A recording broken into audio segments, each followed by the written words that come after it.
The fluorescent lights of Harrison and Moore Law buzzed overhead as I reviewed another contract at 11 p.m. My office, if you could call it that, was the smallest room on the 47th floor, more of a converted storage closet than a proper workspace. But I didn't mind. It gave me a perfect view of everything happening in the firm. "Still here, Ms. Mitchell?" I looked up to see Gregory Harrison III, named partner and walking stereotype of old money privilege, leaning against my doorframe. His $5,000 suit couldn't hide his condescending smirk. "Just finishing the Maxwell merger documents, Mr. Harrison," I replied, keeping my voice neutral. 5 years as an associate had taught me to hide my emotions well. "Ah yes, the Maxwell deal." He stepped into my office uninvited. "Good work getting those signatures last week." Thomas was impressed. Thomas Moore, the other named partner. The mention of his name made my stomach tighten. In 3 days the firm would announce its new partners. After 5 years of 80-hour weeks, sacrificed weekends and flawless case records, I was the front-runner. "Speaking of Thomas," Harrison continued, "we had an interesting discussion about you today." I kept my face carefully blank. "Oh, yes. About your future here." He picked up a photo from my desk. Me graduating law school, summa cum laude from Yale. "You know, when my grandfather started this firm, he had a very specific vision." "I'm aware of the firm's history, sir." Everyone was. Harrison and Moore, founded in 1952, had never had a female partner. Not one in 70 years. "Then you understand why tomorrow's partner announcement might be disappointing for you." His smile didn't reach his eyes. "But we value your work ethic. Senior associate is nothing to be ashamed of." My hands stilled over the keyboard. 5 years of perfect performance reviews. The highest billable hours in the firm's history. More won cases than any associate in our records. "I've met every criteria for partnership," I said quietly. Harrison laughed, actually laughed, and set my photo down carelessly. "Oh, Alexandra. You'll never make partner here. That's not how this works." "And how does it work, Mr. Harrison?" "This is a gentleman's firm. Always has been, always will be. Now if you'll excuse me, I have a dinner at the Metropolitan Club. Don't stay too late, though I'm sure you will." He left, his expensive shoes clicking on the marble floors. I sat there staring at the contract on my screen, letting his words sink in. What Harrison didn't know, what none of them knew, was that I'd seen this coming 3 years ago. Every late night, every perfect brief, every client meeting, they weren't for making partner. They were for something much bigger. I pulled out my phone and dialed a familiar number. "It's time," I said when the line connected. "Release everything Monday morning." "Are you sure?" my brother asked. He'd been warning me to wait, to be patient. "They just made it official. I'll never make partner here." I smiled, thinking of the press release already drafted and waiting. So let's show them who really owns Harrison and Moore. I hung up and looked at my reflection in the darkened window. Tomorrow they'd announce 6 new partners. All men, all from the right families, all mediocre lawyers who'd never worked a weekend in their lives. But Monday would be different. Because what no one at Harrison and Moore knew was that over the last 3 years, I'd been quietly buying up the firm's debt through a series of shell companies. Their real estate leases, their equipment contracts, their credit lines, everything. The prestigious firm that would never make me partner now belonged to me. I gathered my things, turned off my laptop and headed for the elevator. As it descended, I thought about Harrison's words. That's not how this works. He was right. This wasn't how it worked. This was going to work much better. Saturday morning found me in my real office. Not the storage closet at Harrison and Moore, but the top floor of a sleek building in Brooklyn. Here, surrounded by floor-to-ceiling windows and modern furniture, I ran my actual business, Mitchell Financial Holdings. "The final numbers are in," my brother James said, sliding a folder across my desk. As my CFO, he'd orchestrated the financial side of my plan. "We now control 94% of their debt instruments." I opened the folder, reviewing the detailed breakdown. 3 years of careful planning laid out in spreadsheets and contracts. "Show me the timeline again." James pulled up a digital presentation. Year 1. Acquired 40% of their real estate debt through Shell Company A. Total investment, $89.4 million. Leverage, their main office building and 3 satellite locations. Year 2. Purchased 35% of their equipment leases and credit lines through Shell Company B. Total investment, $45.7 million. Leverage, all technology infrastructure and operating capital. Year 3. Secured remaining 19% of outstanding debt through Shell Company C. Total investment, $67.2 million. Leverage, complete control of all major financial obligations. And they never connected the dots? I asked, though I already knew the answer. Not even close, James smiled. They were too busy looking down their noses at their last female associate to notice who was buying their debt. I stood up and walked to the window looking out over the city. Where's Harrison 3 right now? Playing golf at his country club. Same as every Saturday. Of course he was. While I'd worked endless weekends building this plan, Harrison and his fellow partners maintained their privileged routines. They thought they were untouchable. What about the employees? I asked. This part mattered most to me. All mapped out. James pulled up another document. We've identified every hardworking associate, paralegal, and staff member who's been overlooked. The ones who actually keep that firm running. Complete compensation packages ready for each of them. I nodded. And the partners? That's the best part, James grinned. Monday's revelation coincides perfectly with their annual partner buy-in payments. They're all leveraged to the teeth. When we call in the debt, they won't be able to cover it, I finished. Not without selling their summer homes and sports cars. My phone buzzed. A message from Sarah, my inside source in HR. The partner announcements had just been posted internally. 6 new partners, exactly as expected. All men, all from wealthy families, all mediocre lawyers. Send me the list, I told James.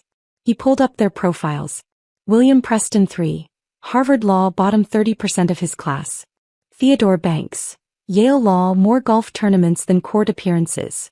Maxwell Wright. Stanford Law, hadn't written his own brief in 3 years. Jonathan Pierce. Columbia Law, hired through his father's connections. Alexander Cooper. Penn Law, spent more time at the club than the office. David Thompson. Harvard Law, 3 malpractice suits settled quietly. Combined billable hours last year? I asked. Less than yours alone, James confirmed. Their total contribution to the firm's revenue was 22% of what you brought in. I sat back down at my desk and opened my laptop. Time to review Monday's press release one final time. The document that would shake Harrison and Moore to its foundations. What about Thomas Moore? James asked quietly. I paused.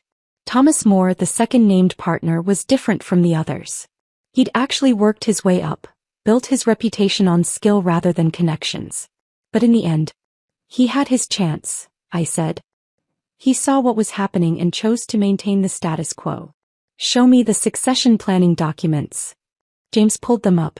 Over the past year, we'd carefully documented every instance of discrimination, every passed-over promotion, every inequitable decision. Not just for me, but for every employee who'd been denied opportunities because they didn't fit the Harrison and Moore vision. The press will have a field day, James noted. That's not why we're doing this, I reminded him. This isn't about revenge. It's about building something better. I spent the next few hours reviewing every detail of Monday's plan. 7 a.m. Press release announces Mitchell Financial Holdings acquisition. 8 a.m. New management team arrives. 9 a.m. All hands meeting. 10 a.m. Individual partner meetings. 11 a.m. New structure announcement. 12 p.m. Debt call notices issued.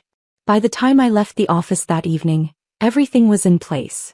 I drove past Harrison and Moore's building on my way home, looking up at the illuminated logo against the night sky. Come Monday, that logo would change. My phone rang, Harrison 3's name flashing on the screen. Probably calling to remind me about some urgent weekend work that he'd forgotten until his golf game ended. I let it go to voicemail. Let him wait until Monday. After all, I'd been waiting 5 years for this. Monday morning arrived crisp and clear. Perfect weather for a corporate takeover. I arrived at Harrison and Moore at 6:30 a.m., earlier than usual. The security guard, Mike, gave me his usual sympathetic smile. Morning, Ms. Mitchell. Heard about the partner announcements. Their loss. I smiled back. Thanks, Mike. Big changes coming today. About time, he muttered, buzzing me in. The 47th floor was still dark when I reached my office. I changed from my normal conservative suit into the outfit I'd brought specially for today. A perfectly tailored black Alexander McQueen power suit, Louboutin heels and my grandmother's pearls. The outfit cost more than 3 months of an associate's salary. Not that anyone here knew I could afford it. At 6:55 a.m. my phone buzzed. James's text, "It's live." I opened my laptop and watched as the press release hit every major financial news outlet simultaneously. Mitchell Financial Holdings acquires Harrison and Moore Law. Acquisition price, $847 million. Complete restructuring planned. New management team to take immediate control. First female CEO in firm's 70-year history. By 7:15 a.m. the first partners started arriving. I could hear their panicked voices from my office.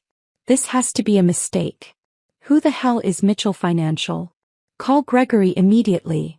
At 7:30 a.m., Gregory Harrison III burst out of the elevator, face red, clutching his phone. He stormed straight to his office, walking past my open door without noticing me. I could hear him shouting into his phone. "What do you mean you can't stop it? I don't care what the contracts say. Find a way to block this." More partners arrived. The noise level rose. Phones rang constantly. Associates and paralegals huddled in corners, whispering and checking news sites on their phones. At 8:45 a.m., right on schedule, James arrived with our management team.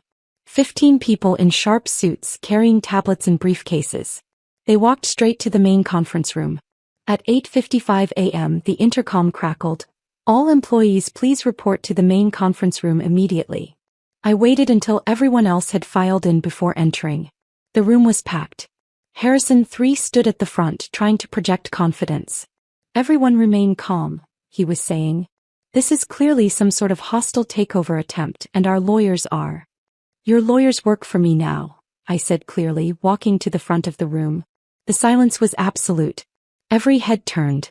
Harrison III's mouth opened and closed like a fish. "Alexandra?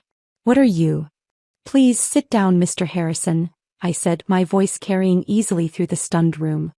"You'll want to hear this." James stepped forward, handing out tablets to each partner. These tablets contain complete documentation of the acquisition. Mitchell Financial Holdings now owns controlling interest in Harrison and Moore through our purchase of all major debt instruments and financial obligations. "This is impossible," Harrison III sputtered. "You're just an associate." "Actually," I smiled, "I'm your new CFO. And this," I gestured to our management team, "is your new board of directors." The room erupted in chaos. Partners shouted. Associates whispered. Support staff watched with growing smiles. "Quiet." My voice cut through the noise. "Let me explain exactly how we got here." I walked to the presentation screen and pulled up our first slide. A chart showing partner compensation versus revenue generation. For 70 years, this firm has operated on an outdated model of privilege over performance. The numbers don't lie. Last year I personally generated more revenue than all 6 new partners combined. Yet I was told explicitly that I would never make partner here. More slides followed. Discrimination statistics, overlooked promotions, evidence of systemic bias. "But this isn't about me," I continued. "This is about every brilliant lawyer, paralegal, and staff member who's been overlooked because they didn't fit your narrow vision of success." I nodded to James, who distributed more tablets. "Everyone except the current partners will find new employment contracts on these tablets. Your salaries have been adjusted to reflect your actual contributions. Those who've been underpaid will find significant increases. Those who've been coasting on family connections." I looked directly at the 6 new partners. "Will find their compensation appropriately reduced." Harrison III stood up, face purple. "You can't do this. My grandfather founded this firm." "Your grandfather founded it," I agreed. "And then you ran it into so much debt that a first-year associate with a good investment strategy could buy it out from under you. Would you like to see exactly how much debt?" James pulled up the financial slides. The partners' faces went pale as they saw the numbers. "As of 9 a.m. today, all partner profit-sharing agreements are terminated. Your buy-in payments are due in full by end of business today. For those who can't pay, I smiled. We've prepared generous severance packages. The next hour was controlled chaos. Some partners stormed out. Others sat shell-shocked, staring at the numbers. Associates and staff members reviewed their new contracts with growing excitement. Thomas More was the last partner to approach me. You planned this for years, he said quietly. Yes. Why didn't you come to me? I could have helped change things. You saw what was happening, I replied. You chose to maintain the status quo. He nodded slowly. For what it's worth. I'm sorry. By noon the transformation was complete. New signs were being installed. Harrison III's name was already off the door. The press had surrounded the building. I stood in my new office, the corner office that once belonged to Harrison, looking out over the city. James joined me. Well sis, he said, you did it. We did it, I corrected him. But this is just the beginning. My phone buzzed with a text from our PR team. Major law blogs picking up the story. They're calling it, the silent takeover. I smiled. Let them call it whatever they wanted. I had work to do. Because Harrison and More was about to become something it should have been 70 years ago. A law firm where success was based on merit, not privilege. Where brilliant minds weren't held back by outdated prejudices. Where the best lawyer in the room would make partner regardless of their gender or background. I sat down at my new desk and opened my laptop. Time to start building something better.